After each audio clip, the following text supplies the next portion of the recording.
نوتدونی اولین فروشگاه نوت موسیقی در ایران.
سلام دوست من، شما پیشنمایش این آموزش رو مشاهده کردید.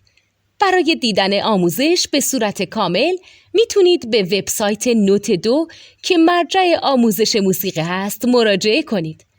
همچنین برای تهیه نوت موسیقی مرتبط با این آموزش هم میتونید به وبسایت نوتدونی که بزرگترین آرشیو نوت موسیقی در ایران هست مراجعه کنید.